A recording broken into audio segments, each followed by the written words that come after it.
بسم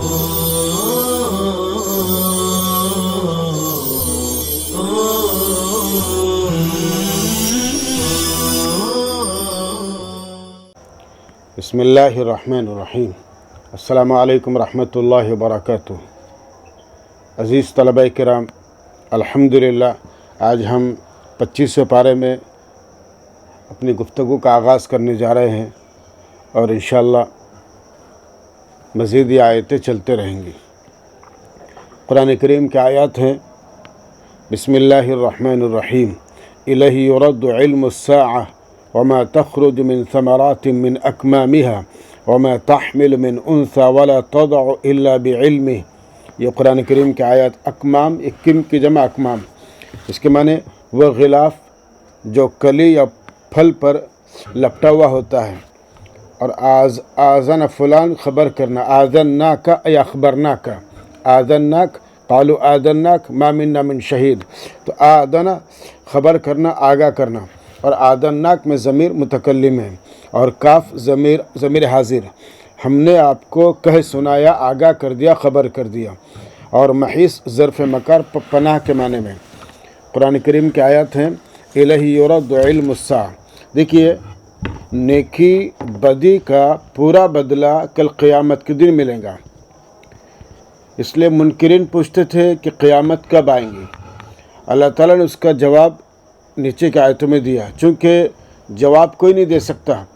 اسرافیل بھی نہیں کہہ سکتے کہ قیامت کب آئیں گی، جب اللہ ان کو حکم دیں گا تبھی۔ تو اس آیت کریمہ سے اس کا جواب دیا جا رہا ہے، الیہ یرد الساعہ، اللہ ہی کی طرف قیامت کا علم پھیرا جاتا ہے، اللہ ہی کی طرف قیامت کا علم پھیرا جاتا ہے، چونکہ اللہ کا علم ہر چیز کو محیط ہے، اور کوئی کھجور اپنے گابے سے، کوئی دانہ اپنے خوشے سے، اور کوئی پھل اپنے غلاف سے نہیں نکلتا مگر وہ سب اللہ کے علم میں ہوتا ہے۔ اور ماں کے پیٹ میں کیا ہے، اور بچہ کب پیدا ہوگا، کب ماں کے پیٹ سے دنیا میں آئیں گا، یہ سب علم اللہ کے پاس ہے، دنیا کے پاس نہیں ہے۔ اور آگے فرماتے ہیں، وَمَا تَخْرُجُ مِن ثَمَرَاتٍ مِّنْ أَكْمَامِهَا وَمَا تَحْمِلُ مِنْ أُنثَىٰ وَلَا تَضَعُ إِلَّا بِعِلْمِهِ، اور کوئی پھل اپنے خول سے نہیں نکلتا، اور کوئی پھل اپنے خول سے نہیں نکلتا، اور کسی مادے کو حمل نہیں ٹھہرتا، اور نہ بچہ جنتی ہے، مگر سب اس کے علم سے ہوتا ہے، یعنی سب اللہ کے علم سے ہوتا ہے۔ اور آگے اللہ فرماتے ہیں، وَيَوْمَ يُنَادِهِمْ أَيْنَ شُرَكَائِي قَالُوا آذَنَّاكَ مَا مِنَّا شَهِيدٌ، اور جس دن اللہ تعالیٰ مشرکین کو پکاریں گے کہ میرے شریک کہاں ہیں، این شرکائی، جن کو تم شریک بنائے تو میرا وہ کہاں ہیں، وہ جواب دیں گے ہم آپ سے عرض کر چکے ہیں۔ یہاں پر آذناک معنی ذالک عرضنا فی جنابک، ہم آپ سے عرض کر چکے ہیں کہ ہم میں سے کوئی شرک کا گواہ نہیں، ہم میں سے کوئی ما منا من شہید، ای ما منا من شہید للشرک، اور غائب ہو جائیں گے ان سے جن کو وہ آج سے پہلے پکارا کرتے تھے۔ وَضَلَّ عَنْهُمْ، ضَلَّ عَنْ کے معنی غائب ہونا، مَا كَانُوا يَدْعُونَ مِن قَبْلِ، جن کو وہ آج سے پہلے پکارا کرتے تھے، اور سمجھ جائیں گے وہ کہ ان کے لیے کوئی جائے پناہ نہیں ہے۔ وَظَنُّوا أَيْ اعْتَقَدُوا، اور وہ اعتقاد کریں گے، سمجھ جائیں گے کہ ان کے لیے کوئی پناہ گاہ نہیں ہے۔ اور اس کے بعد قرآن کریم کی آیت ہے، لَا يَسْأَمُ الْإِنسَانُ مِن دُعَاءِ الْخَيْرِ، انسان خیر مانگنے سے نہیں تھکتا، انسان خیر مانگنے سے نہیں تھکتا، اور اگر اس کو برائی پہنچتی ہے تو نا امید مایوس ہو کر رہ جاتا ہے۔ انسان کی کمزوری یہ ہے کہ تکلیف میں مایوس ہو جاتا ہے، اور دوسری کمزوری یہ کہ اگر اللہ تعالیٰ تکلیف دور کر کے راحت پہنچائے تو خوشحالی کو اپنا کمال سمجھنے لگتا ہے، یعنی یہ نہیں کہ چلو اللہ کی طرف سے آئے تو اس کا اہتمام کیا جائے، شکر کیا جائے، نہیں، بلکہ اپنے کمال سمجھتا ہے اور خوشی سے پھولے نہیں سمجھتا۔ اور قارون نے بھی یہی کہا تھا۔ اگلی آیت اللہ تعالیٰ فرماتے ہیں، وَلَئِنْ أَذَقْنَاهُ رَحْمَةً مِنَّا مِنْ بَعْدِ ضَرَّاءٍ مَسَّتْهُ لَيَقُولَنَّ هَذَا لِي وَمَا أَظُنُّ السَّاعَةَ قَائِمَةً وَلَئِنْ رُجِعْتُ إِلَى رَبِّي إِنَّ لِي عِنْدَهُ لَلْحُسْنَىٰ، اگر ہم اس کو اپنی مہربانی کا مزہ چکھائیں، اگر ہم اس کو اپنی مہربانی کا مزہ چکھائیں کسی ایسی تکلیف کے بعد جو اس کو پہنچی، تو وہ ضرور کہے گا یہ تو میرے لیے ہے ہی، یہ تو لَيَقُولَنَّ هَذَا لِي،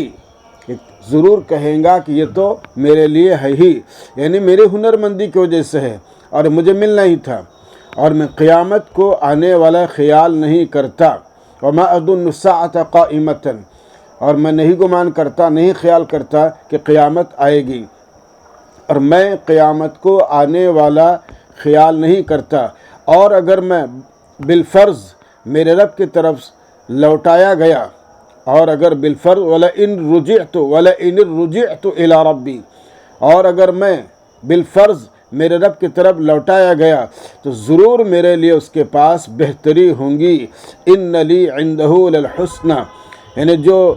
یہاں بہتر ہے وہاں بھی بہتر، اور میرا انجام ہر جگہ بہتر ہی رہے گا،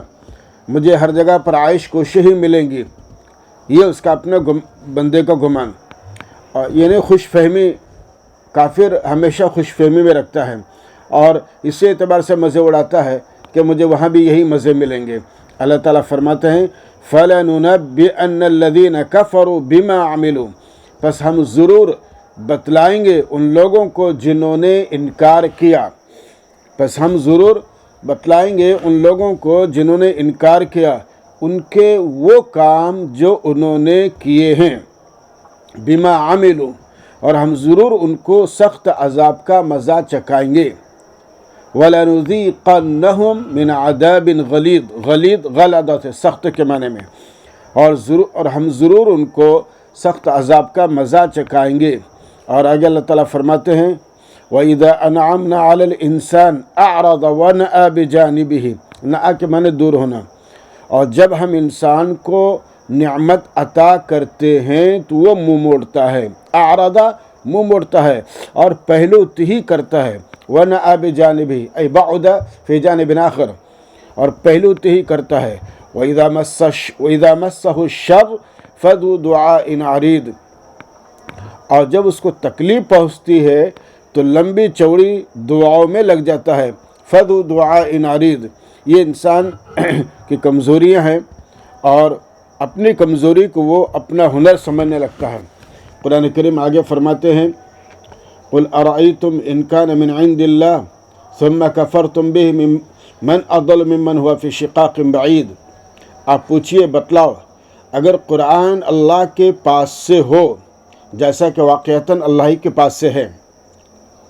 اگر قرآن اللہ کے پاس سے ہو پھر تم اس کا انکار کرو، ثم کفرتم بہ، تو کون بڑا گمراہ ہوگا، من اضل ممن ہوا فی ضلال فی شقاق بعید، پھر تم اس کا انکار کرو تو کون بڑا گمراہ ہوگا اس سے جو دور کے اختلاف میں ہو، فی شقاق بعید، یعنی کوئی نہیں، سب سے بڑا مجرم وہی ہے جو قرآن کریم کا نعوذ باللہ انکار کرے۔ اس کے بعد پھر قرآن کریم کی آیات آ رہی ہیں سنوریہم آیاتنا فی الآفاق، قرآن کریم کی حقانیت اور صداقت اللہ تعالیٰ نے ہر جگہ پر رکھی ہے، اور اپنی توحیدی اور کائناتی نشانیاں خدا تعالیٰ نے ہر جگہ پر رکھی ہے۔ چونکہ یہ صورت مکی صورت ہے، اس وقت مکہ میں اسلام دبا ہوا تھا، مکہ میں اسلام دبا ہوا تھا اور قرآن کریم کے باتیں سمجھ میں نہیں آ رہی تھی۔ اب آخری آیت میں پیشن گوئی ہے کہ ذرا اسلام کو مکہ سے نکل کر اطراف میں پھیلنے دو، پھر تم خود بھی اسلام قبول کرو گے اور قرآن کریم کی صداقت اور حقانیت سے واقف بھی ہو جاؤ گے۔ قرآن کریم آگے فرماتا ہے سنوریہم آیاتنا فی الآفاق، ان قریب ہم ان کو اپنی نشانیاں دکھلائیں گے، کہ نشانیاں غلبہ اسلام کی، ان قریب ہم ان کو اپنی نشانیاں دکھلائیں گے دنیا کے کناروں میں، فی الآفاق دنیا کے کناروں میں، مثلا مدینہ میں وغیرہ، اور ان کی ذاتوں میں، یعنی خود اسلام قبول کر لیں گے، وفی انفسہم، یہاں تک کہ ان پر ظاہر ہو جائیں گا وہ قرآن برحق، یہاں تک حتی یتبین لہ انہ الحق، یہاں تک کہ ان پر ظاہر ہو جائیں گا کہ وہ یعنی قرآن برحق ہے، کہ آپ کے رب کے لیے یہ بات کافی نہیں کہ ہر چیز کے گواہ ہیں۔ اولم یکف بربک انہ علی کل شیء شہید، کیا آپ کے رب کے لیے یہ بات کافی نہیں کہ وہ ہر چیز کے گواہ ہیں، بس ان کی باتیں گویا دیدہ ہیں، یعنی اللہ نے ہر چیز کو دیکھا ہے، دیکھ رہا ہے، دیکھتا رہے گا، اور کوئی چیز اللہ سے مخفی نہیں ہے۔ الا انہم فی مریۃ من لقاء ربہم الا انہ بکل شیء محیط۔ یاد رکھو، بے شک وہ لوگ شک میں مبتلا ہیں، فی مریۃ من لقائہم، وہ لوگ شک میں مبتلا ہیں اپنے رب کی ملاقات کے بارے میں، اور یاد رکھو بے شک وہ ہر چیز کو گھیرنے والے ہیں، ہر چیز کو گھیرنے والے ہیں۔ یہ سورہ سجدہ ہوئی یا سورہ شورى۔ اب اس کے بعد الحمدللہ سورہ شورى کا آغاز ہونے جا رہا ہے۔ بسم اللہ الرحمن الرحیم۔ حامیم عین سین قاف كذلك يوحي إليك وإلى الذين من قبلك الله العزيز الحكيم له ما في السماوات وما في الأرض وهو العلی العظیم۔ كذلك میں کاف حرف تشبیہ، ذالک اسم اشارہ، مشبہ بھی یہی صورت ہے، جیسے هذه مقدمہ تم نے مشار الیہ مقدمہ ہی ہوتا ہے۔ اللہ یوحی کا فاعل ہے، رعایت فاصلے کی وجہ سے مؤخر کیا گیا ہے، اور کادا محل اس بات میں نفی کرتا ہے اور محل نفی میں اس بات کرتا ہے، یا محل اس بات میں ہے یعنی آسمان پھٹے نہیں، مقصد ملائکہ کی کثرت کا بیان ہے۔ پھٹنے کی دو صورتیں، ایک پھٹ کر دو ٹکڑے ہو جانا، سوراخ ہو جانا، یہ مراد نہیں ہے، اور دوم یہ کہ کریک ہو جانا اور پھٹن جیسی کیفیت ہو جانا، اور یہاں پر یہ مراد ہے۔ اولیاء اتخذوا کا مفعول بھی ہے، اللہ مبتدا، حفیظ علیہم خبر، حفیظ صیغہ صفت فاعل کو زن پر بمعنی حافظ، اور کذالک مشبہ بھی سابقہ کتاب مراد ہے، اور قرآناً قرأ یقرأ کا باب فتح قرأتن کی طرح مصدر پڑھنا مراد ہے، اور اس کے بعد پھر آپ کے قرآن کریم کی آیت ہیں حامیم عین سین قاف كذلك يوحي إليك إلى الذين من قبلك اللہ العزیز الحکیم۔ اللہ فرما رہے یعنی حامیم یہ ان کو حروف مقطعات لکھا جاتا ہے، اور ان کو الگ الگ پڑھا جاتا ہے، ان کو جیسے دیگر مقامات پر سورہ مریم کے اندر بھی کاف ہا یا عین صاد وغیرہ ہے، اس طرح سے یہاں بھی پڑھا گیا ہے۔ اور جس طرح یہ صورت آپ کی طرف وحی کی جا رہی ہے، ایسے ہی اللہ تعالیٰ کی عادت آپ کی طرف اور دوسرے انبیاء کی طرف وحی بھیجنے کی رہی ہے، جیسے اللہ نے آپ کی طرف وحی بھیجی ہے، ایسے اللہ تعالیٰ نے دیگر انبیاء کی طرف وحی بھیجی ہے۔ کذالک یوحی، اسی طرح وحی بھیجتے ہیں اللہ جو زبردست بڑے حکمت والے ہیں آپ کی طرف اور ان پیغمبروں کی طرف جو آپ سے پہلے ہو گزرے، اور ان پیغمبروں کی طرف جو آپ سے پہلے ہو گزرے۔ اور اس کے بعد اللہ فرماتے ہیں لہو ما فی السماوات و ما فی الارض، انہی کی ملک ہے، یعنی اللہ ہی کی ملک ہے جو کچھ آسمانوں میں ہے اور جو کچھ زمین میں ہے، اور وہ برتر بڑے رتبے والے ہیں، وہو العلی العظیم۔ اور اس کے بعد اللہ تعالیٰ فرماتے ہیں تکاد السماوات یتفطرن من فوقہن والملائکۃ یسبحون بحمد ربہم، کچھ بعید نہیں کہ آسمان اپنے اوپر سے پھٹ پڑے، یعنی کریک ہو جائے، اوپر سے پھٹنے کا یہ مطلب ہے، اور یہ استعارہ ہے، کثرت ملائکہ کا بیان مقصود ہے، فرشتوں کا ثقیل بوجھ ہونا اس سے لازم نہیں آتا، اور فرشتے اپنے رب کی پاکی بیان کرتے ہیں، یسبحون بحمد ربہم، اور فرشتے اپنے رب کی پاکی بیان کرتے ہیں ان کی خوبیوں کے ساتھ،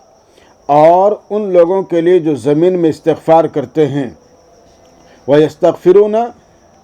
لِمَنْ فِي الْأَرْضِ، اور ان لوگوں کے لیے جو زمین میں ہیں استغفار کرتے ہیں، الا ان اللہ الغفور الرحیم، یاد رکھو کہ اللہ تعالیٰ بڑے بخشنے والے،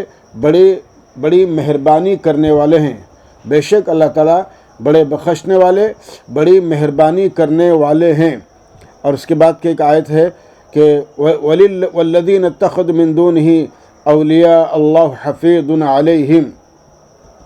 اور جن لوگوں نے اللہ سے کمتر بندوں کو کارساز بنایا، جن لوگوں نے اللہ سے کمتر بندوں کو کارساز بنایا، وہ اللہ کی گرفت سے باہر نہیں جا سکتے، اور آپ ان کے لیے خود ذمہ دار نہیں، وما انت علیہم بوکیل، آپ ان پہ داروغہ نہیں، آپ ان کے ذمہ دار نہیں۔ اس مجلس میں ان آیتوں تک ہم نے ترجمہ کیا ہے، اور جو ضروری گفتگو ہو سکتی تھی اس کی طرف آپ کو اشارہ کیا۔ انشاءاللہ آئندہ مجلس کے اندر مزید آیتوں کی طرف انشاءاللہ ہم اشارہ کریں گے۔ السلام علیکم ورحمۃ اللہ وبرکاتہ۔